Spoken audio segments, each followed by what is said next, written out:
So ஃபிக்ஹுல் முகாரன் என்றால் என்னன்னு பார்த்தீங்கன்னா, ஒப்பீட்டு ஃபிக் என்று சொல்லலாம். இது இஸ்லாமிய ஷரியத்துடைய ஒரு முக்கிய துறையாக இருக்கு. இதுல வந்து பல மதுஹபுலுடைய கருத்தை ஒன்றோடொன்று ஒப்பிடப்படுகின்றன. ஒவ்வொரு மதுஹபும் வந்து ஒரு குறிப்பிட்ட விவகாரத்துல என்ன தீர்வை அளிக்கிறாங்க, எந்த ஆதாரத்தின் அடிப்படையில அத சொல்றாங்க, இதெல்லாம் ஆராயப்படுகிறது இந்த ஃபிக்ஹுல் முகாரன்ல. எதற்காக இது வந்து பயன்படுத்தப்படுதுன்னு பார்த்தீங்கன்னா, ஒவ்வொரு மதஹபும் சொல்வதை மதிப்போடு புரிந்து கொள்வதற்கு. 2வது ஆதாரங்களை பார்த்து எந்த முடிவு வலிமையானது என்று தீர்மானிப்பதற்கு.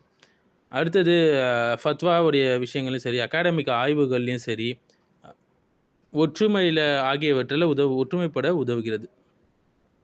இதற்கு ஒரு எக்ஸாம்பிள் என்ன சொல்லலாம்னா, ருக்குவுக்கு முன்பும் பின்பும் கையை தூக்குவது, கையை உயர்த்துவது. ஹனஃபி மதஹப்ல துவக்கத்தில் மட்டும் கை தூக்க வேண்டும் என்று இருக்கு.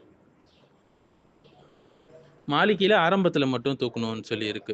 மதீனாவுடைய நடைமுறை. ஷாஃபி வந்து ருக்குவுக்கு முன்பும் பின்பும் தூக்கணும் அப்படின்னு சொல்லி இருக்கு. இப்னு உமர் ஹதீஸ் புகாரில வருது இதுக்கு ஆதாரம். ஹம்பலி மதம்ல ஷாஃபி போன்றதான். புகாரி முஸ்லிம்ல ஹதீஸ் வருது. அஹ்லுல் ஹதீஸுடைய போக்குன்னா, ஹதீஸ் வந்த அனைத்து இடத்திலும் தூக்க வேண்டும். ஹதீஸ் பூரணமாக பின்பற்றுதல் தான் இவங்களுடைய ஆதாரம்.